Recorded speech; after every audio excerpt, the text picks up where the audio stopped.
어디까지 가세요? 제가 모셔다 드릴게요. 폭설 속 폐지 리어카를 밀어준 가난한 20대 여성. 그녀는 결국 면접장에서 조롱을 받았습니다.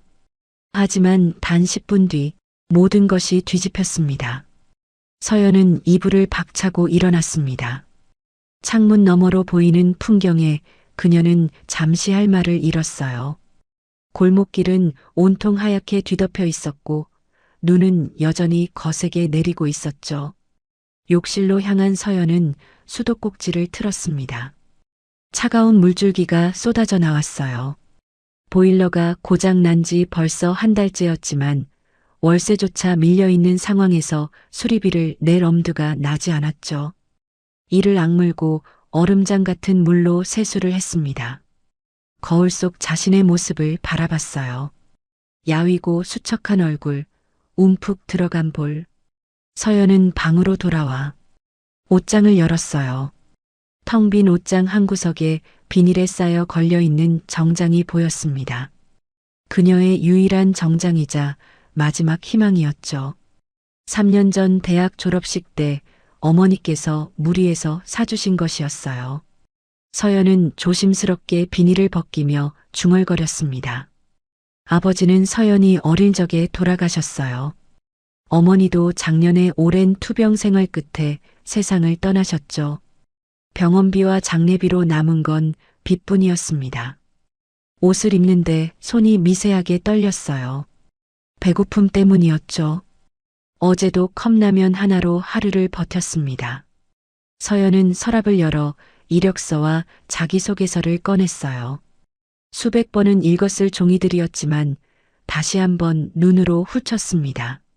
학점 4.8, 토익 980점, 각종 공모전 수상 경력. 능력만 놓고 보면 누구에게도 뒤지지 않는다고 자부했어요. 다만 집안 배경이나 연줄이 없을 뿐이었죠. 실력으로 승부하는 거야. 할 수 있어. 서연은 서류를 가방에 넣고 현관으로 향했습니다. 문을 열고 나서자 매서운 바람이 얼굴을 때렸어요. 골목길로 나온 서연은 절망적인 광경을 마주했습니다. 버스 정류장에는 사람들이 발을 동동 구르며 서 있었지만 버스는 보이지 않았어요. 버스가 다 멈췄대요. 도로가 다 막혔다고 한 아주머니가 옆 사람에게 말했습니다. 서연의 얼굴이 창백해졌어요. 택시도 보이지 않았고 지하철역까지는 평소에도 30분은 걸어야 했죠. 휴대폰을 꺼내 시간을 확인했습니다. 면접은 9시.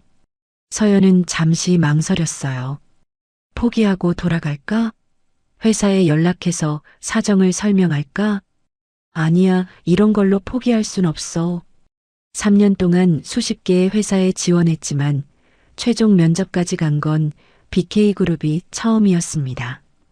국내 10대 기업 중 하나였죠. 이런 기회가 다시 올지 알 수 없었어요. 서연은 결심했습니다. 걸어서라도, 아니 뛰어서라도 가기로. 가방을 단단히 메고 뛰기 시작했어요. 눈 덮인 길은 미끄러웠고 한 발 한 발이 위태로웠지만 그녀는 멈추지 않았습니다. 지나가는 사람들이 이상한 눈으로 쳐다봤어요. 이런 폭설에 정장을 입고 뛰어가는 여자가 기이해 보였겠죠. 10분쯤 뛰었을까요? 벌써 온몸이 땀으로 젖어 있었습니다. 제발 오늘만큼은. 서연은 간절히 기도하며 다시 뛰기 시작했어요. 부모님이 하늘에서 지켜보고 계실 거라고, 분명 도와주실 거라고 믿으면서요. 1시간 넘게 눈길을 헤치며 달려온 서연은 마침내 BK그룹 본사가 보이는 곳까지 도착했습니다. 휴대폰을 꺼내 확인한 시간은 8시 20분. 아직 40분이 남아 있었어요. 다행이다. 겨우 도착했네. 하지만 본사로 가려면 앞에 보이는 가파른 언덕길을 올라가야 했죠. 평소에도 숨이 찰 정도로 경사가 심한 길인데 오늘은 눈까지 수북이 쌓여 있었습니다. 서연은 심호흡을 하고 다시 발걸음을 옮겼어요. 그때였습니다. 언덕 중간쯤에서 무언가 이상한 광경이 눈에 들어왔어요. 누군가가 자기 몸집보다 훨씬 큰 손수레를 끌고 언덕을 오르려고 애쓰고 있었죠. 가까이 다가가니 이르는 넘어 보이는 할머니였습니다. 낡은 겨울 점퍼를 입고 털모자를 깊숙이 눌러 쓴 할머니는 온 힘을 다해 손수레를 끌고 있었어요. 손수레에는 폐지가 산더미처럼 쌓여 있었고 그 무게만 해도 엄청나 보였습니다. 으이고, 으이고, 할머니의 낮은 신음소리가 들렸어요. 낡은 운동화는 눈길에 제대로 된 마찰력을 내지 못했고 한 발 내디딜 때마다 미끄러졌죠. 서연은 잠시 망설였습니다. 시간이 촉박했고 자신도 지친 상태였으니까요. 막 다가가려는 순간이었어요. 아이고 머니나. 할머니의 비명과 함께 상황이 급변했습니다. 할머니의 낡은 운동화 밑창이 빙판에서 완전히 미끄러졌고 중심을 잃은 할머니는 옆으로 넘어졌어요. 동시에 할머니의 손에서 놓친 손수레가 중력을 이기지 못하고 뒤로 밀려 내려가기 시작했죠. 순간 서연의 머릿속이 하얗게 변했습니다. 무거운 손수레가 언덕 아래로 굴러내려가면 큰 사고가 날 게 분명했어요. 아래쪽에는 횡단보도가 있었고 사람들이 지나다니고 있었으니까요. 서연은 생각할 겨를도 없이 몸이 먼저 움직였습니다. 안 돼. 온 힘을 다해 달려가 미끄러지는 손수레를 향해 몸을 날렸어요. 쿵! 둔탁한 충격과 함께 서연의 몸이 눈밭에 처박혔습니다. 손수레의 무게가 그대로 전해졌고 등과 어깨에 엄청난 충격이 가해졌어요. 그래도 서연은 이를 악물고 손수레를 붙잡았습니다. 결국 서연은 손수레와 함께 조금 더 미끄러져 내려갔어요. 그 과정에서 옷이 찢어지고 재킷은 눈과 진흙으로 엉망이 되었죠. 하지만 다행히 손수레는 멈췄고 큰 사고는 일어나지 않았습니다. 서연은 거친 숨을 몰아쉬며 천천히 일어났어요. 온몸이 욱신거렸고 특히 오른쪽 무릎과 팔꿈치가 심하게 쓰라렸죠. 그제야 자신의 모습을 내려다본 서연은 망연자실했습니다. 유일한 정장은 완전히 망가져 있었어요. 치마 옆부분은 크게 찢어져 있었고 재킷은 눈에 젖고 진흙이 묻어 도저히 면접장에 입고 갈 수 있는 상태가 아니었죠. 어머나, 어머나. 아가씨, 괜찮아? 넘어졌던 할머니가 허둥지둥 다가왔습니다. 다행히 할머니는 큰 부상은 없어 보였지만 서연을 보는 눈에는 죄책감이 가득했어요. 아이고, 이를 어쩌나? 내가 다 망쳐놨구먼. 할머니는 떨리는 손으로 서연의 옷에 묻은 눈을 털어주려 했지만 이미 늦은 상태였습니다. 서연은 애써 미소를 지으며 말했어요. 아니에요. 할머니 괜찮습니다. 할머니가 다치지 않으셔서 다행이에요. 괜찮긴 뭐가 괜찮아? 옷이 이렇게 됐는데. 할머니의 눈가에 눈물이 맺혔습니다. 서연은 찢어진 옷을 보며 속으로 한숨을 삼켰지만 할머니 앞에서는 내색하지 않았어요. 정말 괜찮아요. 옷이야 또 사면 되죠. 거짓말이었습니다. 서연에게는 새 정장을 살 돈이 없었으니까요. 할머니는 서연을 위아래로 훑어보며 물었어요. 그런데 아가씨, 이런 차림으로 혹시 어디 면접이라도 보러 가는 건가? 서연은 쓴웃음을 지었습니다. 네, 여기 근처 BK그룹이요. BK그룹? 아이고, 그 큰 회사를. 할머니의 얼굴이 더욱 어두워졌어요. 자신 때문에 젊은 아가씨의 인생이 걸린 면접을 망쳤다는 생각에 가슴이 무너지는 것 같았죠. 정말 미안하구먼. 내가 어떻게 보상을. 아니에요, 할머니. 제가 선택한 거예요. 서연은 담담하게 말했지만 속은 타들어가고 있었습니다. 3년 만에 잡은 기회였는데 이렇게 허무하게 날려버리다니. 할머니는 한참 동안 뭔가를 고민하는 듯 했어요. 그러더니 갑자기 두꺼운 점퍼 주머니 깊숙한 곳에서 무언가를 꺼내기 시작했습니다. 낡은 천으로 몇 겹이나 쌓인 작은 물건이었어요. 잠깐만, 이거. 할머니는 조심스럽게 천을 풀었습니다. 그 안에서 나온 것은 오래된 만년필이었어요. 세월의 흔적이 역력했지만 은은한 광택이 남아있는 고급스러운 만년필이었죠. 이거 받아. 할머니가 만년필을 서연에게 내밀었습니다. 아니, 할머니, 이런 건 받을 수 없어요. 받아, 제발. 내가 평생 지녀온 부적 같은 거야. 이게 아가씨에게 행운을 줄 걸세. 할머니의 눈동자가 흔들렸습니다. 자니가 나에겐 생명의 은인이니까. 이 만년필이 자네에게 갈 차례인가 봐. 할머니의 진심 어린 눈빛에 서연은 거절할 수 없었어요. 떨리는 손으로 만년필을 받아들었습니다. 감사합니다, 할머니. 정말 소중히 간직할게요. 그래야지. 그리고 면접 포기하지 마. 이 모습 그대로가. 오히려 자네의 진짜 모습을 보여줄 수 있을 거야. 서연은 고개를 끄덕였습니다. 이미 포기했던 마음이었지만 할머니의 격려에 다시 한번 용기가 생겼어요. 네, 할머니 한번 가보겠습니다. 서연은 만년필을 재킷 안주머니에 조심스럽게 넣었습니다. 그리고 떨어진 가방을 주워들고 다시 언덕을 오르기 시작했죠. 뒤에서 할머니가 외쳤습니다. 아가씨, 꼭 붙을 거야. 내가 장담해. 서연은 뒤돌아 할머니에게 손을 흔들었습니다. 찢어진 옷 사이로 차가운 바람이 들어왔고 무릎에서는 피가 배어나오고 있었지만 이상하게도 마음은 따뜻했어요. 서연은 마침내 BK그룹 본사 앞에 도착했습니다. 거대한 유리 건물이 위압적으로 서 있었죠. 정문 앞에 선 경비원들이 서연을 보고 수군거렸어요. 저 사람 뭐야? 노숙자인가? 아니면 사고라도 난 건가?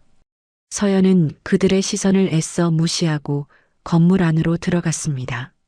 로비에 있던 사람들도 모두 서연을 쳐다봤어요. 찢어진 치마, 진흙 묻은 얼굴, 절뚝거리는 걸음걸이. 누가 봐도 면접 보러 온 사람 같지 않았죠. 하지만 서연은 당당히 엘리베이터를 향해 걸었습니다. 주머니 속 만년필이 따뜻하게 느껴졌어요. 할머니가 준 행운의 부적이 정말로 기적을 일으켜 줄까요? 엘리베이터가 열리자 서연은 심호흡을 하고 면접 대기실 문을 열고 들어서는 순간 수십 개의 시선이 일제히 서연에게 쏠리는 것을 느꼈습니다. 깔끔한 정장을 입은 지원자들이 가득한 대기실에서 서연의 모습은 너무나 이질적이었어요. 어머, 저게 뭐야? 설마 면접 보러 온 건 아니겠지? 수군거리는 소리가 여기저기서 들려왔습니다. 한 여성 지원자는 대놓고 코를 막으며 인상을 찌푸렸고 옆자리에 앉은 남성은 서연을 위아래로 훑어보며 비웃음을 감추지 않았죠. 아니, BK그룹 면접에 저런 차림으로 오다니 정신이 나간 거 아니야? 서연은 묵묵히 구석자리를 찾아 앉았습니다. 진흙이 묻은 재킷을 벗고 싶었지만 안에 입은 블라우스도 땀과 눈에 젖어 있었기에 그마저도 할 수 없었죠. 그때 누군가 서연에게 다가왔습니다. 단정한 정장을 입은 남자 지원자였어요. 혹시 사고라도 나신 건가요? 병원에 먼저 가보시는 게. 겉으로는 걱정하는 듯 했지만 그의 목소리에는 경멸이 섞여 있었습니다. 이런 꼴로 면접을 보러 왔다니 제정신이 아니구나라는 속마음이 다 드러났죠. 걱정해 주셔서 감사합니다. 괜찮아요. 서연이 짧게 대답하자 남자는 고개를 저으며 자리로 돌아갔습니다. 창피하고 부끄러웠지만 이미 여기까지 온 이상 포기할 수 없었죠. 주머니 속 만년필을 만지며 할머니의 말을 떠올렸습니다. 포기하지 마. 이 모습 그대로가. 오히려 자네의 진짜 모습을 보여줄 수 있을 거야. 그때 대기실 문이 열리고 직원이 들어왔습니다. 김서연님, 면접 준비해 주세요. 서연이 일어서자 대기실이 다시 한번 술렁였어요. 직원도 서연의 모습을 보고 잠시 당황한 표정을 지었지만 이내 프로답게 표정을 관리했죠. 저쪽으로 오시면 됩니다. 서연은 모든 시선을 등에 받으며 대기실을 나갔습니다. 복도를 걸으며 직원이 조심스럽게 물었어요. 혹시 괜찮으신가요? 잠시 정리할 시간을 드릴까요? 아니요, 괜찮습니다. 이대로 들어가겠습니다. 직원은 의아한 표정을 지었지만 더 이상 묻지 않았어요. 면접실 앞에 도착하자 서연은 마지막으로 심호흡을 했습니다. 그리고 문을 두드렸죠. 들어오세요. 문을 열고 들어서자 5명의 면접관이 앉아 있었습니다. 그들의 표정이 일순간 굳어지는 것이 보였어요. 특히 가운데 앉은 인사팀장으로 보이는 중년 남성은 노골적으로 인상을 찌푸렸습니다. 이게 무슨... 그는 말을 잇지 못했어요. 옆에 앉은 젊은 면접관도 코를 막는 신용을 하며 고개를 돌렸죠. 하지만 서연은 그 모든 시선을 받으며 당당히 인사했습니다. 안녕하십니까? 경영지원팀에 지원한 김서연입니다. 그때였어요. 맨 끝자리에 앉아있던 누군가가 서연을 유심히 바라보고 있다는 것을 느꼈습니다. 은발이 섞인 중후한 신사였는데 다른 면접관들과는 달리 경멸이나 당황이 아닌 묘한 호기심이 담긴 눈빛이었어요. 강태수 회장이었습니다. 회장은 최종 면접에 직접 참관하는 것으로 유명했죠. 하지만 보통은 조용히 관찰만 할 뿐 직접 나서는 일은 거의 없었습니다. 김서연 씨, 인사팀장이 차가운 목소리로 물었어요. 지금 그 차림이 뭡니까? 설명해 보세요. 다른 면접관들도 기가 막힌다는 표정으로 서연을 바라봤습니다. 누군가는 이미 탈락을 확정짓고 서류를 덮기도 했죠. 서연은 잠시 침묵했습니다. 변명을 늘어놓을 수도 있었고 동정심을 유발할 수도 있었어요. 하지만 그녀는 다른 선택을 했습니다. 죄송합니다. 오늘 오는 길에 사고가 있었습니다. 제가 판단을 잘못했고 그 결과 이런 모습으로 면접장에 오게 되었습니다. 사고요? 무슨 사고였길래? 젊은 남자 면접관이 비아냥거리듯 물었어요. 서연은 담담하게 대답했습니다. 폭설로 미끄러진 할머니의 손수레가 언덕 아래로 굴러내려가는 것을 막다가 이렇게 되었습니다. 인사팀장이 코웃음을 쳤습니다. 그래서요? 할머니를 도와줬으니 이해해달라는 건가요? 남을 돕는 것도 좋지만 중요한 면접에 이런 모습으로 오는 게 과연 책임감 있는 행동입니까? 날카로운 비판이 이어졌어요. 다른 면접관들도 고개를 끄덕이며 동조했죠. 맞습니다. 제가 시간 관리를 제대로 하지 못했고 우선순위를 잘못 판단했습니다. 변명의 여지가 없습니다. 그런데도 면접을 포기하지 않고 온 이유가 뭡니까? 이번에는 다른 면접관이 물었습니다. 서연은 곧바로 대답했어요. 포기는 제게 없는 선택지였기 때문입니다. 비록 이런 모습이지만 제 실력과 열정을 보여드릴 기회를 놓치고 싶지 않았습니다. 순간 맨 끝에서 조용히 듣고 있던 강태수 회장이 입을 열었습니다. 김서연 씨, 낮고 중후한 목소리에 모든 시선이 회장에게로 향했어요. 면접관들도 놀란 표정을 지었죠. 회장이 직접 질문하는 일은 극히 드물었으니까요. 오늘 아침 폭설 상황에서 느낀 점이 있다면 말해보세요. 뜬금없는 질문이었지만 서연은 잠시 생각한 뒤 대답했습니다. 대중교통이 마비되고 도시 기능이 정지된 것을 보며 우리가 당연하게 여기는 시스템이 얼마나 취약한지 깨달았습니다. 위기 상황에서는 매뉴얼보다 현장 판단력이 중요하다는 것도 느꼈고요.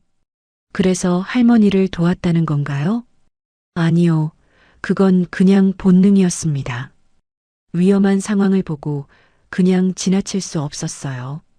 본능이라. 회장은 서연을 뚫어지게 바라봤습니다. 찢어진 치마 사이로 보이는 상처, 진흙 묻은 재킷, 그럼에도 꺾이지 않는 고든 눈빛. 회장은 그 모든 것을 세심하게 관찰했죠. 수고했습니다. 나가보세요. 인사팀장의 차가운 목소리에 서연은 자리에서 일어났습니다. 면접관들을 향해 깊이 인사했어요. 감사합니다. 좋은 기회 주셔서 감사했습니다. 서연이 인사를 하며 몸을 굽히는 순간 재킷 안주머니에 난 작은 구멍 사이로 할머니가 준 만년필이 소리 없이 미끄러져 나왔습니다. 두꺼운 카펫 위로 떨어진 만년필은 아무 소리도 내지 않았어요. 서연은 그 사실을 전혀 모른 채 문을 열고 면접실을 나갔습니다. 문이 닫히고 면접실에는 잠시 침묵이 흘렀습니다. 면접관들은 서로 눈빛을 교환하며 고개를 저었어요. 정말 어이없는 면접이었네요. 인사팀장이 한숨을 쉬며 말했습니다. 스펙이 아무리 좋아도 이건 아니죠. 기본이 안 되어 있어요. 맞아요. 회사 이미지를 생각해서라도 저런 사람은. 젊은 면접관이 동조했어요. 솔직히 동정심을 유발하려는 쇼 같기도 했어요. 그러게요. 할머니를 도왔다는 것도 믿기 어렵고. 강태수 회장은 여전히 침묵을 지키고 있었습니다. 면접관들의 대화를 듣는 둥만은 깊은 생각에 잠겨 있었죠. 그러다가 천천히 자리에서 일어났어요. 회장님, 벌써 가시는 겁니까? 인사팀장이 놀라며 물었습니다.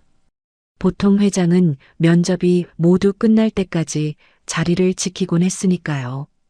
잠시 나갔다 오겠네. 회장은 짧게 대답하고 문을 향해 걸었습니다. 그런데 몇 발자국 가다가 갑자기 멈춰섰어요. 시선이 바닥 어느 한 지점에 고정되었습니다. 카펫 위에 무언가가 은은하게 반짝이고 있었어요.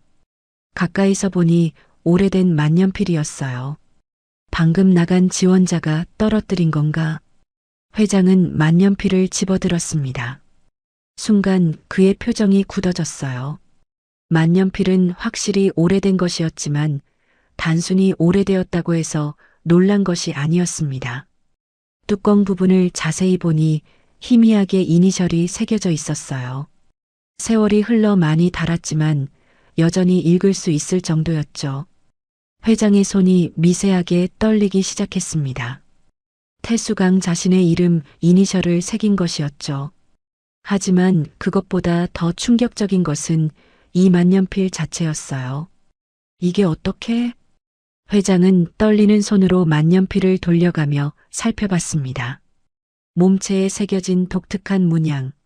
이것은 40년 전 자신이 직접 디자인해서 주문 제작한 만년필이었습니다. 회장님, 괜찮으십니까? 인사팀장이 이상함을 눈치채고 다가왔어요. 회장의 얼굴이 창백해져 있었거든요. 아니네, 잠시만. 회장은 만년필을 꽉 쥐고 잠시 휘청했습니다. 40년 전의 기억이 파도처럼 밀려왔죠. 한편 면접장을 나선 서연의 발걸음은 무거웠습니다. 아니, 무겁다는 표현으로는 부족했어요. 마치 발목에 쇠사슬을 매단 것처럼 한 걸음 한 걸음이 힘겹게 느껴졌죠. 건물 밖으로 나오자 여전히 눈은 멈출 기미가 보이지 않았습니다. 하늘은 온통 회색빛이었고 차가운 바람이 얼굴을 때렸어요. 서연은 찢어진 치마를 내려다봤습니다. 옆부분이 크게 찢어져서 상처가 그대로 드러나 있었죠. 진흙과 눈이 뒤섞여 얼룩덜룩해진 재킷은 이제 정장이라고 부르기도 민망한 지경이었어요. 아, 긴 한숨이 입에서 새어나왔습니다. 서연은 고개를 들어 하늘을 올려다봤어요. 눈송이들이 끊임없이 떨어지고 있었죠. 마치 자신의 인생처럼 끝없이 추락하는 것 같았습니다. 3년이었는데 겨우 잡았던 마지막 기회를 이렇게 망쳐버렸어요. 아무리 생각해도 합격은 어려워 보였습니다. 면접관들의 차가운 눈빛이 아직도 생생했죠. 특히 인사팀장의 경멸 어린 표정은 가슴에 못을 박는 것 같았어요. 서연은 터벅터벅 걸음을 옮겼습니다. 눈 쌓인 길을 걷는 것이 평소보다 힘들었지만 마음은 그보다 더 무거웠어요. 버스 정류장에 도착했을 때 여전히 버스는 오지 않았습니다. 서연은 텅 빈 정류장 의자에 앉았어요. 눈이 어깨 위로 쌓였지만 털어내지 않았죠. 휴대폰을 꺼냈습니다. 화면에 알림이 떠 있었어요. BK그룹 채용 면접 완료. 서연은 화면을 한참 바라봤습니다. 결과는 뻔했어요. 저런 꼴로 면접을 봤는데 붙을 리가 없죠. 그때 정류장 건너편에서 웃음소리가 들렸습니다. 야, 진짜? 너 BK 붙었어? 응, 방금 연락 왔어. 대박, 축하해. 편의점 앞이었어요. 취업 축하 꽃다발을 든 청년들이 서로 껴안고 있었죠. 서연은 그 모습을 멍하니 바라봤습니다. 그중 한 명이 서연을 발견했어요. 서연이다. 어디? 저기 정류장. 청년들이 다가왔습니다. 대학 동기들이었어요. 같이 취업 준비를 했던 사이였죠. 야, 서연아, 너도 오늘 BK 면접이었지? 서연은 대답하지 못했어요. 왜 그래? 옷이 왜 이 모양이야? 한 명이 서연의 차림을 보고 눈을 동그랗게 떴습니다. 무슨 일 있었어? 사고라도 난 거야? 서연은 고개를 저었어요. 아니, 그냥 면접은 어떻게 됐어? 또 다른 동기가 물었습니다. 야, 설마 저 꼴로 면접 본 거야? 한 명이 피식 웃었습니다. 와, 대단하다. 진짜 BK그룹 면접에 저런 차림으로 가다니. 넌 운도 없다. 진짜 몇 번째야 이제? 17번째. 서연의 목소리는 작았습니다. 동기들은 서로 눈빛을 교환했어요. 야, 우리 가자. 축하 파티 해야지. 그래, 가자. 서연아, 힘내. 형식적인 위로를 남기고 동기들은 웃으며 떠났습니다. 서연은 혼자 남았어요. 눈이 계속 내렸습니다. 정류장 광고판에 불빛이 반짝였어요. 청년 꿈 지원 프로젝트 당신의 꿈을 응원합니다. 서연은 그 문구를 바라봤습니다. 서연은 한참을 정류장에 앉아 있었습니다. 눈이 온몸 위로 쌓였죠. 어머니 얼굴이 떠올랐어요. 병원 침대에 누워서 억지로 웃으며 했던 말. 서연아, 힘들어도 남 도울 줄 아는 사람이 되렴. 그게 진짜 멋진 사람이란다. 서연의 눈가가 뜨거워졌습니다. 엄마. 목소리가 떨렸어요. 나 잘하고 있는 거 맞아? 눈물이 흘렀습니다. 눈송이와 함께 뺨을 타고 떨어졌죠. 서연은 고개를 숙이고 한참을 울었어요. 아무도 없는 정류장에서 눈 내리는 오후에 혼자서 일어날 힘이 없었습니다. 면접실에서는 강태수 회장이 여전히 만년필을 들고 서 있었습니다. 손이 미세하게 떨리고 있었어요. 40년 전의 기억이 선명하게 되살아났습니다. 당시 20대 후반이었던 강태수는 야심찬 청년 사업가였어요. 대학을 졸업하자마자 친구들과 함께 작은 무역회사를 차렸죠. 모든 것이 순조로워 보였고 성공을 확신했습니다. 그때 제작한 것이 바로 이 만년필이었어요. 내가 반드시 성공해서 이 펜으로 큰 계약서에 사인을 할 거야. 그렇게 말하며 거금을 들여 특별 제작한 만년필이었습니다. 세상에 단 하나뿐인 자신만의 만년필이었죠. 하지만 사업은 실패했어요. 큰 거래에 속아 전 재산을 날렸고 빚쟁이들에게 쫓기며 거리를 헤맸습니다. 부모님의 노후 자금까지 날려버린 죄책감에 삶을 포기하려 했죠. 그날도 이렇게 눈이 내렸어요. 한강 다리 위에서 난간을 붙잡고 있을 때 누군가가 불렀습니다. 젊은 양반, 거기서 뭐 하는 거요? 위험해. 새벽 시장을 다녀오던 국밥집 아주머니였어요. 아주머니는 태수를 국밥집으로 데려가 따뜻한 국밥 한 그릇을 내밀었습니다. 자, 뜨거우니까 천천히 먹어요. 밥은 먹고 살아야지. 그 한 그릇이 태수를 살렸어요. 태수는 그날 밤 국밥집 우편함에 편지와 만년필을 남겼습니다.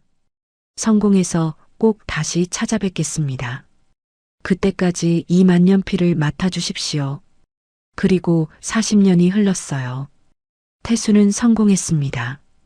BK그룹 회장이 되었죠. 하지만 그 국밥집 아주머니는 끝내 찾지 못했어요. 가게는 사라지고 빌딩이 들어서 있었고 아무도 아주머니의 행방을 몰랐습니다. 그런데 지금 그 만년필이 여기 있었어요. 회장님? 인사팀장의 목소리에 회장은 현실로 돌아왔습니다. 이 펜을 떨어뜨린 지원자를 당장 찾아오게. 회장의 목소리에는 절박함이 묻어났어요. 지금은 설명할 시간이 없네. 어서. 회장의 단호한 말에 인사팀장은 더 이상 묻지 않고 서둘러 면접실을 나갔습니다. 회장은 다시 만년필을 들여다봤어요. 어떻게 이게 그 지원자에게? 머릿속이 복잡해졌습니다. 40년 전 국밥집에 남겨둔 이 만년필이 어떤 경로로 오늘 면접장에 나타난 것일까요? 혹시 그분이 살아계신 걸까? 회장의 심장이 빠르게 뛰기 시작했어요. 그때 비서가 헐레벌떡 들어왔습니다. 회장님, CCTV 확인했습니다. 김서연 지원자가 만년필을 떨어뜨린 게 맞습니다. 비서는 태블릿을 들어 CCTV 화면을 보여줬어요. 서연이 인사를 하며 일어서는 순간 재킷 주머니에서 무언가가 떨어지는 장면이 선명하게 찍혀 있었죠.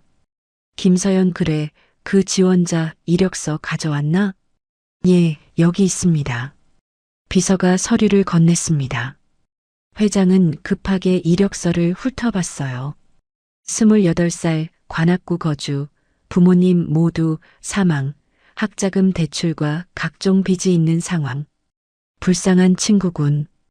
회장은 중얼거렸습니다. 차를 준비해 지금 당장 이 주소로 가야겠네. 회장님이 직접 가신다고요? 비서는 놀란 표정을 지었어요. BK그룹 회장이 지원자를 찾아간다는 것은 상상도 할 수 없는 일이었으니까요. 그래, 그리고 혹시 이 지원자가 벌써 집에 도착했는지 확인해봐. 알겠습니다. 그런데 회장님, 정말 괜찮으신가요? 괜찮아, 어서 준비해. 회장은 다시 만년필을 바라봤습니다. 이 만년필이 어떻게 그 지원자에게 갔을까? 여러 가능성이 머릿속을 스쳐 지나갔어요. 혹시 그분이 살아계신다면 이 만년필을 40년 동안 간직하고 계셨단 말인가요? 회장님, 건물 경비실에 확인해 보니 김서연 씨는 약 15분 전에 건물을 나갔다고 합니다. 이 폭설에 멀리 가지는 못했겠지. 어서 가자. 회장은 서둘러 면접실을 나섰습니다.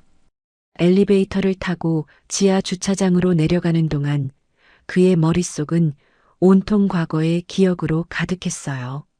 40년 전 첫 사업에 실패하고 모든 것을 잃었을 때, 빚쟁이들에게 쫓기며 며칠을 굶었던 그때, 차가운 한강 다리 위에서 죽음을 생각했던 그 순간.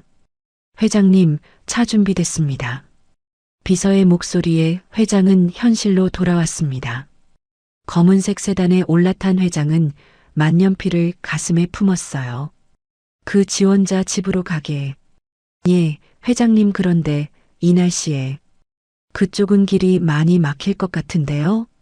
상관없어, 천천히 가도 좋으니 안전하게 가게. 차가 출발하자 회장은 창밖을 바라봤습니다. 여전히 눈은 펑펑 내리고 있었고 도로는 하얗게 뒤덮여 있었어요. 마치 40년 전 그날처럼.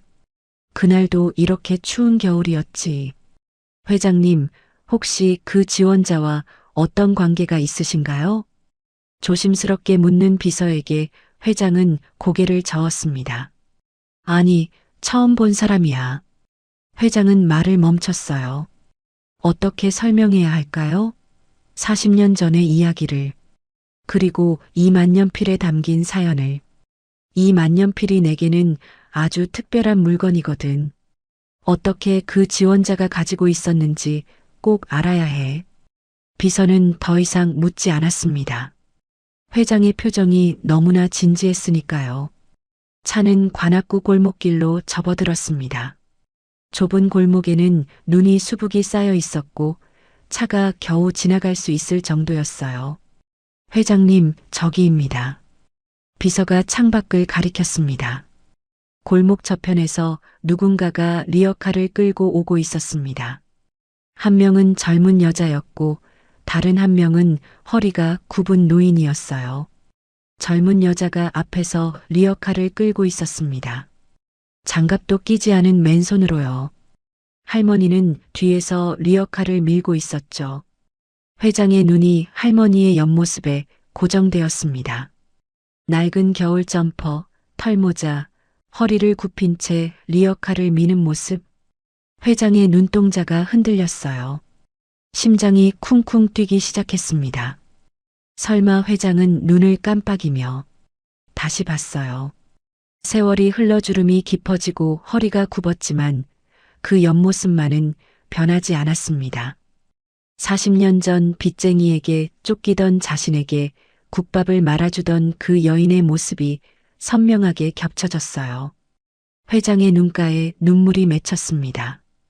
떨리는 손으로 입을 막았어요. 목이 메어 말이 나오지 않았죠. 회장님? 비서가 놀라며 회장을 쳐다봤습니다. BK그룹의 회장이 그 누구 앞에서도 흔들림 없던 강태수 회장이 지금 눈물을 흘리고 있었으니까요. 차를 세우게 여기서 내리겠네. 예. 하지만 눈이 어서. 회장의 다급한 목소리에 비서는 더 이상 말하지 못했습니다. 차가 완전히 멈추자 회장은 문을 열고 밖으로 나갔어요. 차가운 바람이 얼굴을 때렸습니다. 하지만 회장은 추위를 느끼지 못했어요. 오직 저 앞에서 걸어오는 두 사람만이 눈에 들어왔습니다. 회장은 한 걸음 한 걸음 다가갔어요. 구두가 눈 속에 푹 빠졌지만 개의치 않았습니다. 가까워질수록 회장의 심장은 더 빠르게 뛰었습니다. 40년을 찾아 헤맨 그 얼굴이 바로 눈앞에 있었어요. 서연이 먼저 회장을 발견했습니다. 서연은 갑자기 눈앞을 가로막는 신사를 보고 멈춰 섰어요. 리어카도 덩달아 멈췄죠. 할머니도 고개를 들어 앞을 바라봤습니다. 왜 그래, 아가씨? 할머니가 물었을 때 회장은 이미 두 사람 바로 앞까지 와 있었어요. 서연은 회장을 알아봤습니다. 오늘 아침 면접장에서 봤던 BK그룹의 강태수 회장이었죠. 서연의 얼굴이 창백해졌어요. 왜 회장님이 여기에? 혹시 면접 결과를 직접 알려주러 오신 건가? 아니면 자신이 무슨 잘못이라도 저지른 건가? 온갖 생각이 머릿속을 스쳤습니다. 하지만 회장은 서연을 보지 않았어요. 그의 시선은 오직 할머니에게만 고정되어 있었습니다. 마치 세상에 할머니 한 분만 존재하는 것처럼요. 회장의 입술이 떨렸어요. 무언가 말하려 했지만 목이 메어 소리가 나오지 않았습니다. 그는 한 걸음 더 다가갔어요. 할머니는 회장을 올려다봤어요. 은발이 섞인 중후한 신사, 고급스러운 코트, 품격 있는 자태, 완전히 낯선 사람이었습니다. 이렇게 잘 차려입은 양반을 골목길에서 마주치는 일은 평생 몇 번 없었죠. 저 실례지만 누구신지? 할머니가 조심스럽게 물었을 때였습니다. 회장이 무릎을 꿇었어요. 고급 바지가 눈에 젖어들었고 차가운 눈이 무릎을 파고 들었지만 회장은 전혀 신경 쓰지 않았어요. 서연과 할머니는 깜짝 놀라 입을 벌렸습니다. 아니, 이게 무슨... 할머니가 당황해서 말했어요. 손을 내밀어 회장을 일으키려 했지만 회장은 고개를 더 깊이 숙였습니다. 일어나세요. 어른께서 왜 이러십니까? 할머니의 목소리에는 당혹감이 가득했어요. 자신보다 훨씬 젊어 보이는, 그것도 이렇게 고귀해 보이는 양반이 자기 앞에 무릎을 꿇다니. 할머니는 어찌할 바를 몰라 했죠. 서연도 황급히 다가가 회장의 팔을 잡으려 했습니다. 회장님, 일어나십시오. 무슨 일이신지? 하지만 회장은 꿈쩍도 하지 않았어요. 그저 고개를 숙인 채 떨고 있을 뿐이었습니다. 어깨가 들썩거렸죠. 울고 있는 것 같았어요. 잠시 침묵이 흘렀습니다.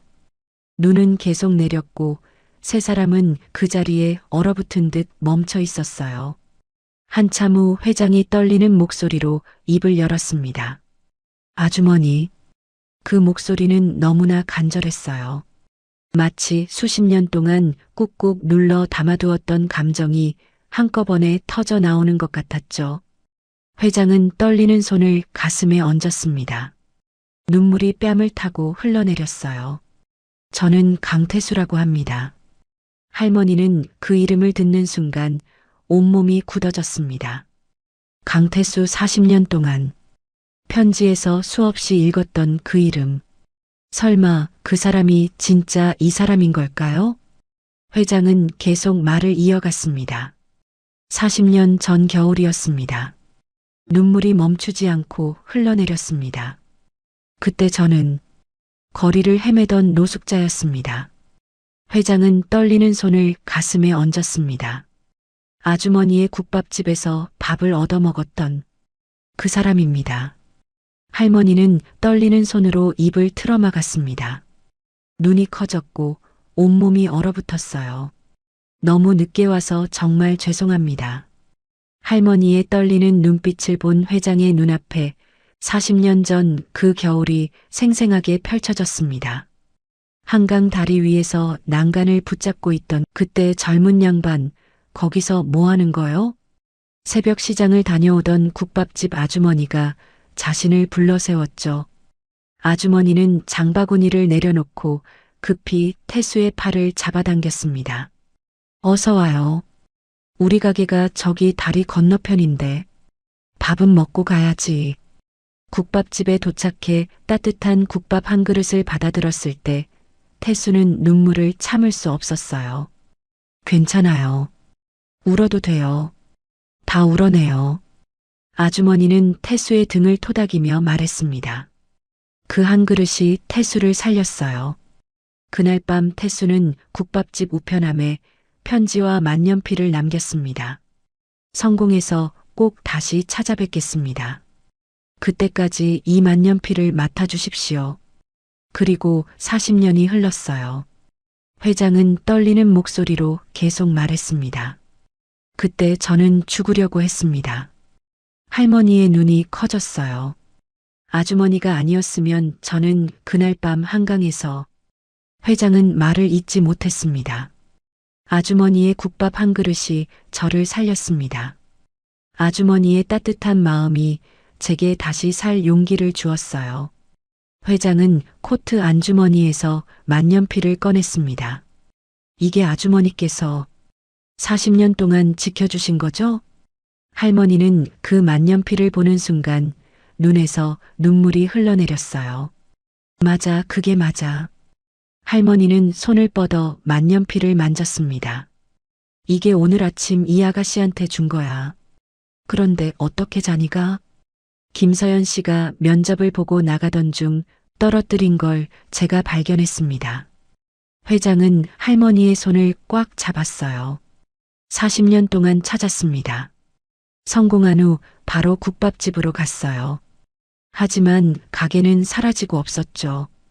빌딩이 들어서 있었고 회장의 목소리가 떨렸습니다. 사람을 풀어서 찾아봤습니다. 탐정도 고용했어요. 하지만 아무도 아주머니를 찾을 수 없었어요. 할머니는 회장의 손을 꽉 잡으며 고개를 끄덕였습니다. 나도 참 파란만장했어. 할머니는 천천히 입을 열었어요. 잔이가 떠난 후 한 5년쯤 지났을까? 국밥집이 제법 잘 됐어. 그런데 남편이 친구 보증을 잘못 썼지 큰 금액이었어. 친구가 사업에 실패하면서 빚이 우리한테 다 넘어왔어. 할머니의 목소리는 담담했습니다. 집이고 가게고 다 넘어갔어. 빚쟁이들이 우리를 찾아다녔지. 그래서 도망을 다녔어. 남편이랑 둘이서 쪽방촌을 전전하며 숨어 살았지. 회장의 얼굴이 어두워졌어요. 남편은 10년 전에 세상을 떠났어. 혼자 남았지 나이도 들어서 일자리를 구하기 힘들었고 그래서 폐지를 줍기 시작했어. 20년 넘게 이렇게 살았어. 할머니는 자신의 거칠고 갈라진 손을 내려다봤습니다. 그렇게 살면서도 단 하나만은 절대 놓지 않았어. 잔이가 남긴 편지와 만년필이야. 도망 다닐 때도 쪽방촌을 옮길 때도 남편이 죽었을 때도 그것만은 절대 버리지 않았어. 할머니의 목소리가 떨렸습니다. 이건 주인이 있는 물건이야. 잔이가 꼭 찾으러 올 거라고. 나는 그렇게 믿었거든. 회장은 더 이상 참지 못하고 할머니를 끌어안았습니다. 어깨가 들썩이며 흐느꼈어요. 죄송합니다. 정말 죄송합니다. 제가 더 빨리 찾았어야 하는데. 아니야, 괜찮아. 이렇게 만났잖아. 할머니는 회장의 등을 토닥이며 말했습니다. 마치 40년 전 그날처럼요. 죽지 않고 살아줘서 고마워. 그날 자네 눈빛이 너무 무서웠거든. 정말 죽을 것 같아서 내가 얼마나 걱정했는지 알아? 할머니는 말을 잇지 못하고 흐느꼈습니다. 회장도 할머니의 손을 꽉 잡으며 울었어요.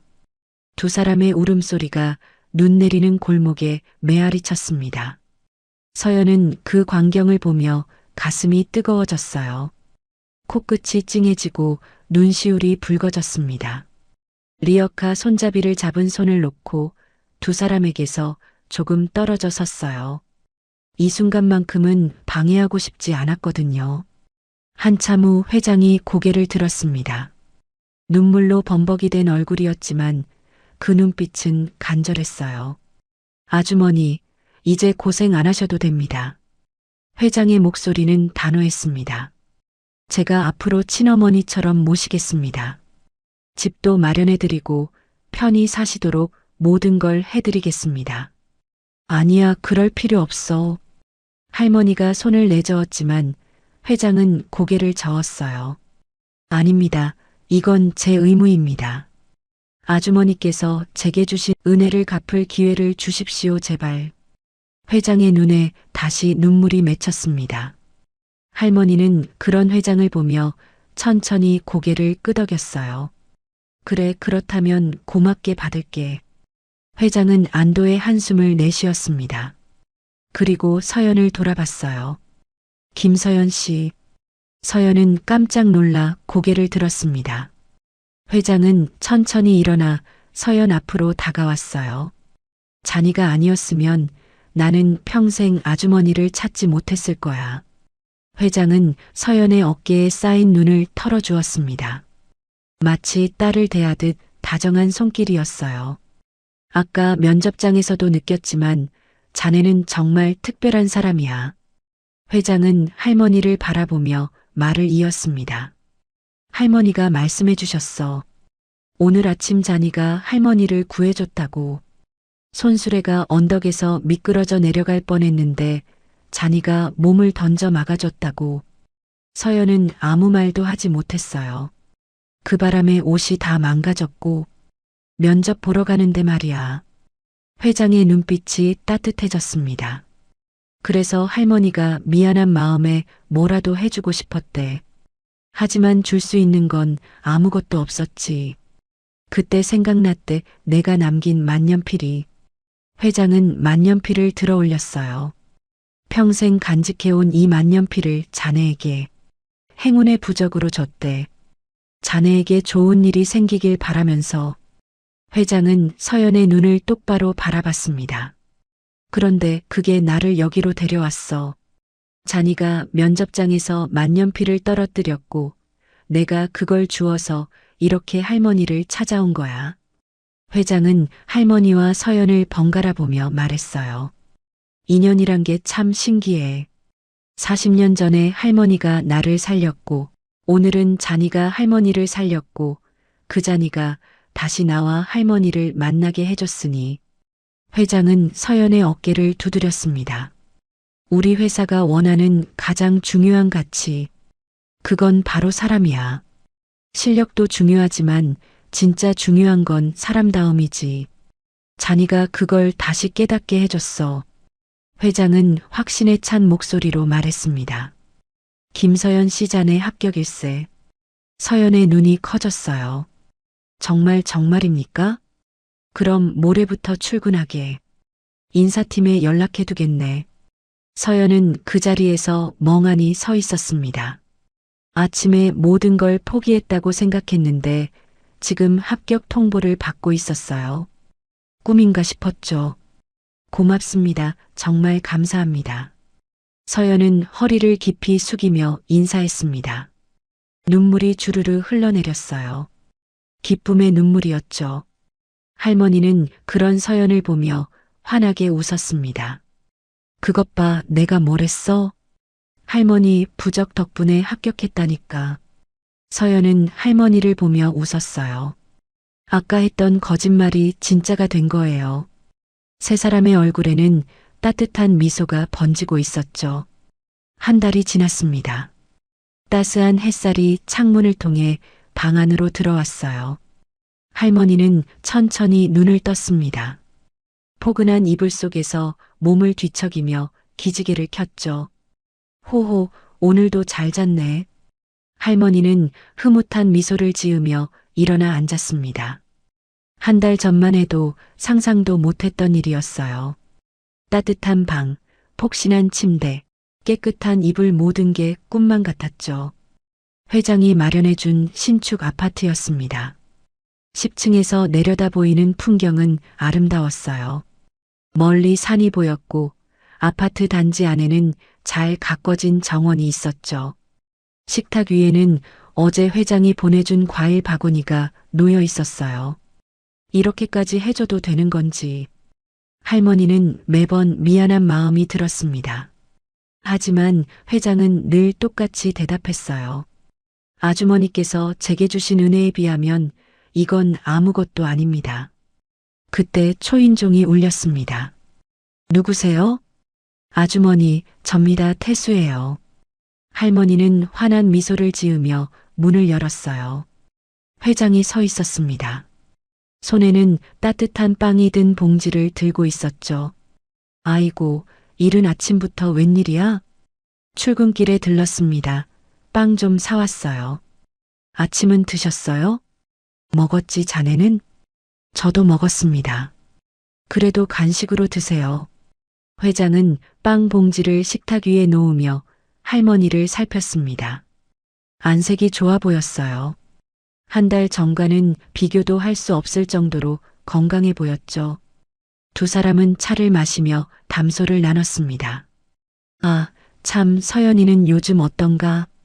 할머니가 물었어요. 회장의 얼굴에 흐뭇한 미소가 번졌습니다. 정말 잘하고 있습니다. 입사한 지 한 달밖에 안 됐는데 벌써 팀에서 없어서는 안 될 사람이 됐어요. 그래, 다행이구먼. 착한 애니까. 당연하지.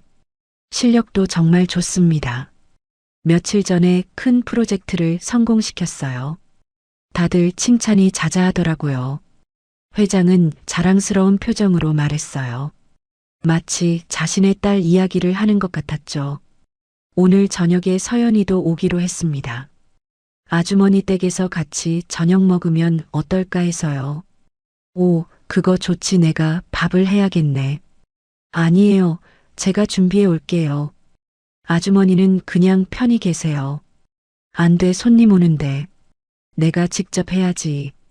할머니는 고집을 부렸고 회장은 웃으며 고개를 끄덕였습니다. 그럼 제가 저녁 때 다시 올게요. 서연이랑 같이요. 회장은 자리에서 일어나며 방 한쪽을 바라봤어요. 작은 선반 위에 액자가 놓여 있었습니다. 한 달 전 눈 내리던 그날 이후 세 사람이 함께 찍은 사진이었죠. 사진 속에서 할머니는 두 사람의 손을 잡고 환하게 웃고 있었고 회장과 서연도 밝게 웃고 있었어요. 그 옆에는 낡은 편지가 액자에 넣어져 있었습니다. 40년 전 태수가 남긴 그 편지였죠.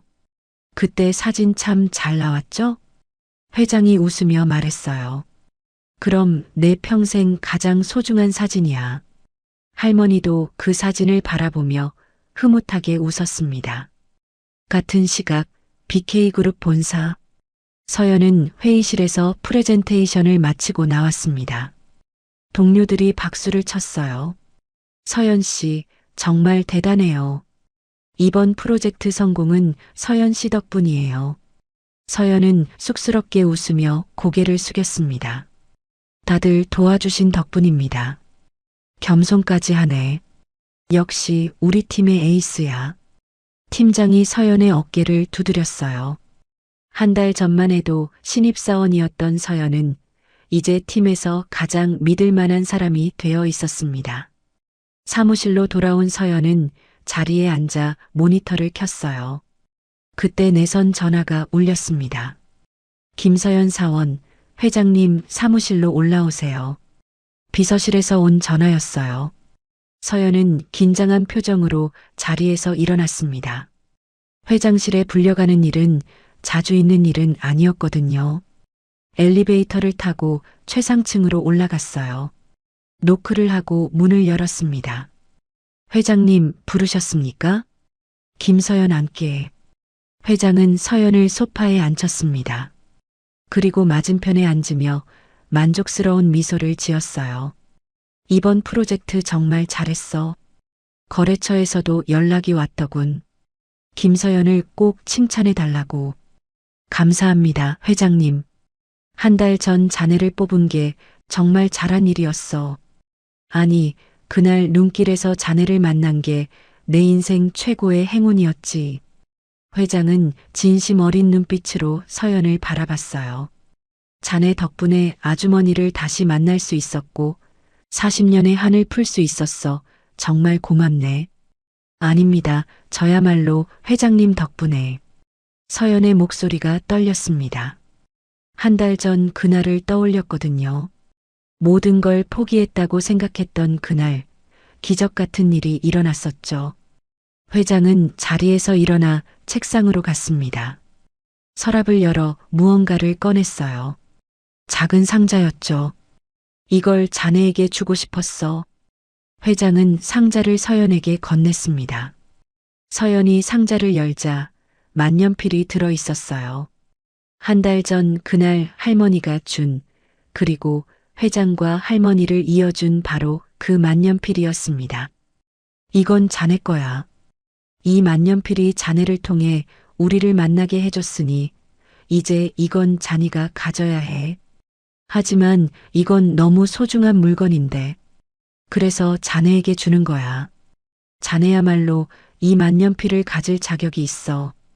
회장은 서연의 손을 잡으며 말했어요. 이 만년필로 자네의 앞날에 더 큰 성공을 써내려가게 나처럼 말이야. 서연은 만년필을 꺼내 들었습니다. 손에 잡히는 무게감이 묵직했어요. 단순한 필기구가 아니라 40년의 세월과 인연이 담긴 보물이었죠. 감사합니다. 회장님 소중히 간직하겠습니다. 그래, 참, 오늘 저녁에 시간 있나? 아주머니 댁에서 저녁 먹기로 했어. 네, 당연히 가야죠. 서연의 얼굴이 환해졌습니다. 할머니를 만나는 건 언제나 즐거운 일이었거든요. 그럼 6시에 로비에서 만나세. 같이 가자고. 1년이 지났습니다. 따스한 봄 햇살이 BK그룹 본사 건물을 비추고 있었어요.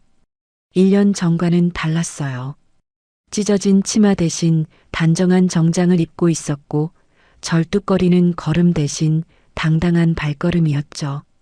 김서연 대리님, 뒤에서 후배 사원이 뛰어왔어요. 이번 프로젝트 보고서 검토 부탁드려도 될까요?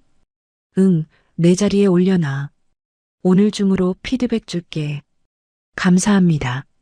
후배가 밝게 웃으며 돌아갔습니다. 서연은 창밖을 바라봤어요. 1년 전 그날 폭설이 쏟아지던 날이 떠올랐습니다. 모든 걸 포기했다고 생각했던 그날. 할머니의 손수레를 붙잡던 그 순간이 자신의 인생을 완전히 바꿔놓았죠. 서연은 책상 서랍을 열었습니다. 만년필이 놓여 있었어요. 회장님이 주신 40년의 인연이 담긴 그 만년필. 서연은 만년필을 꺼내 들며 미소 지었습니다. 오늘도 열심히 해야지. 같은 시각 할머니의 아파트. 호호, 잘 자랐네. 할머니는 베란다에서 화분을 바라보고 있었어요. 1년 전 회장이 선물해준 화분이었습니다. 작은 씨앗에서 시작해서 이제는 예쁜 꽃을 피우고 있었죠. 초인종이 울렸습니다. 누구시오? 아주머니, 저예요, 서연이요. 할머니는 환하게 웃으며 문을 열었어요. 서연이 케이크 상자를 들고 서 있었습니다. 아이고, 이게 뭐야? 오늘이 무슨 날인지 아세요? 서연이 눈을 반짝이며 물었어요. 무슨 날?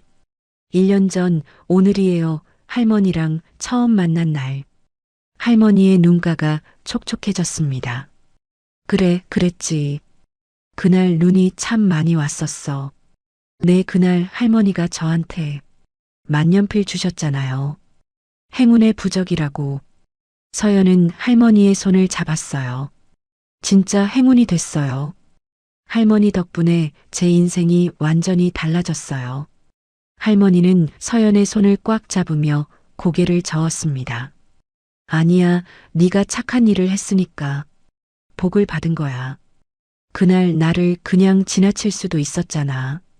면접 보러 가는 길이었는데 그럴 수 없었어요. 그냥 몸이 먼저 움직였어요. 그게 바로 내 본성이야. 그런 사람은 결국 잘 되게 되어 있어. 할머니는 서연의 머리를 쓰다듬었어요. 마치 친손녀를 대하듯 다정하게. 근데 회장님은요? 조금 있으면 온대. 오늘 저녁에 셋이서 같이 밥 먹기로 했잖아. 아, 맞다. 제가 좀 일찍 왔네요. 괜찮아. 할머니는 네가 일찍 오면 더 좋아. 두 사람은 거실 소파에 앉아 차를 마셨습니다. 창밖으로 따스한 햇살이 들어왔어요. 할머니, 요즘 건강은 어떠세요? 좋아, 아주 좋아. 매일 아침 공원 산책하고 이웃들이랑 수다도 떨고 이렇게 편하게 살아도 되나 싶을 정도야. 할머니는 창밖을 바라보며 말했어요. 1년 전만 해도 폐지 손수레 끌고 다녔는데 꿈만 같아. 할머니는 그럴 자격이 있으세요. 40년 동안 남의 만년필을 지켜주신 분인데요. 그게 뭐 대단한 거라고. 대단한 거예요. 아무나 못해요. 그리고 서연은 잠시 말을 멈췄어요. 할머니가 40년 전에 회장님 안 살리셨으면 저도 없었을 거예요. BK그룹도 없었을 거고 제가 면접 볼 회사도 없었을 거예요. 서연의 눈이 촉촉해졌습니다. 할머니의 국밥 한 그릇이 한 사람을 살렸고 그 사람이 회사를 만들었고 그 회사가 저를 뽑았고 결국 다 이어져 있는 거예요.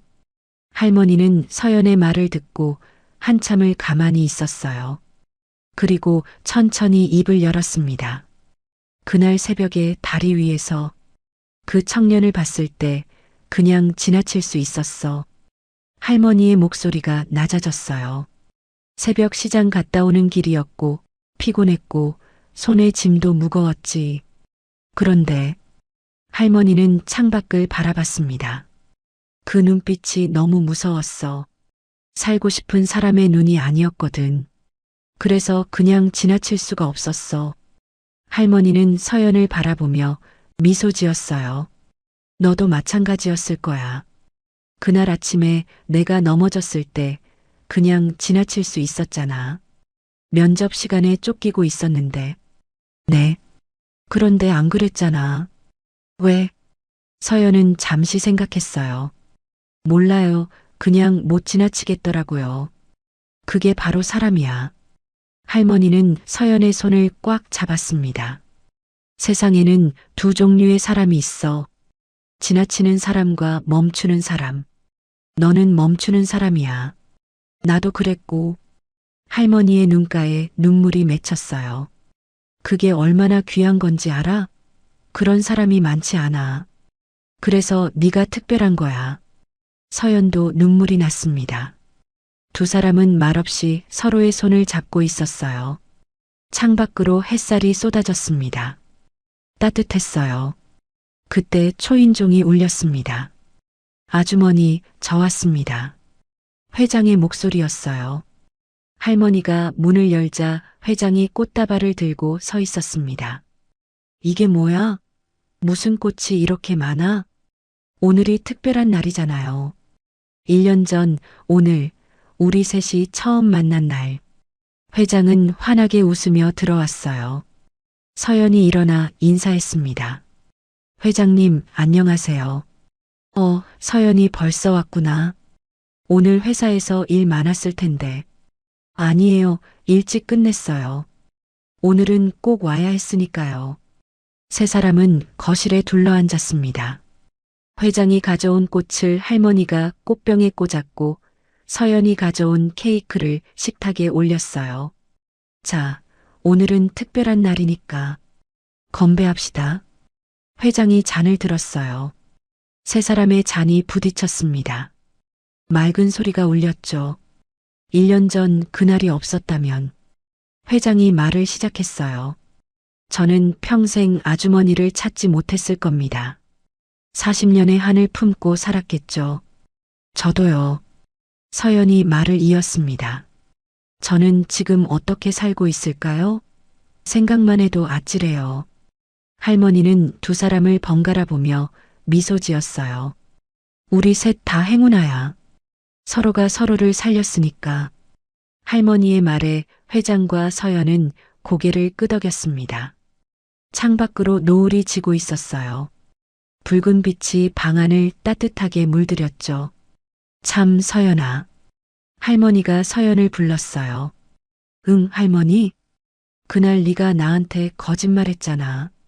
면접 대박 났다고. 서연의 얼굴이 붉어졌습니다.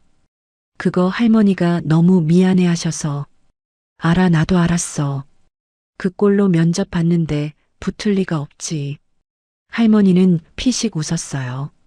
그런데 그 거짓말이 진짜가 됐잖아. 서연도 웃었습니다. 네, 그러게요. 그게 바로 인생이야. 할머니는 창밖을 바라보며 말했어요. 가끔은 거짓말이 진짜가 되기도 해 믿으면. 세 사람은 한참을 웃었습니다. 웃음소리가 방 안을 가득 채웠어요. 저녁 식사를 마치고 서연은 할머니 집을 나섰습니다. 회장도 함께 나왔어요.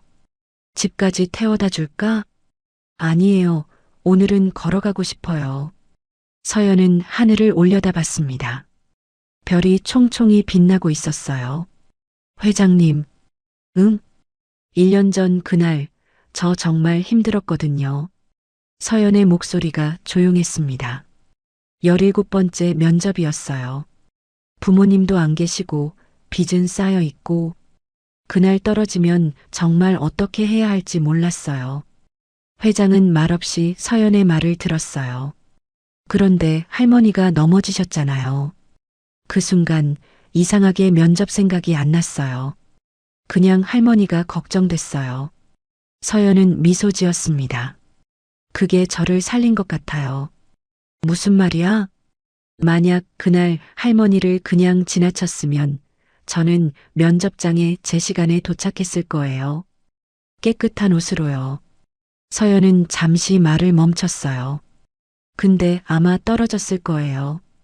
스펙은 좋았지만 저한테는 뭔가 부족했거든요. 그게 뭔지 몰랐어요.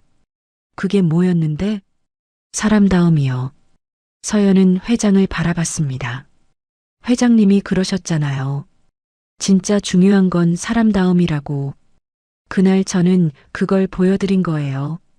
일부러 그런 게 아니라 그냥 제가 그런 사람이었던 거죠. 회장은 고개를 끄덕였어요. 맞아, 그래서 내가 널 뽑은 거야. 두 사람은 아파트 입구에 서서 밤하늘을 바라봤습니다. 별이 빛나고 바람이 불었어요. 1년 전 그날의 폭설은 어디로 갔을까요?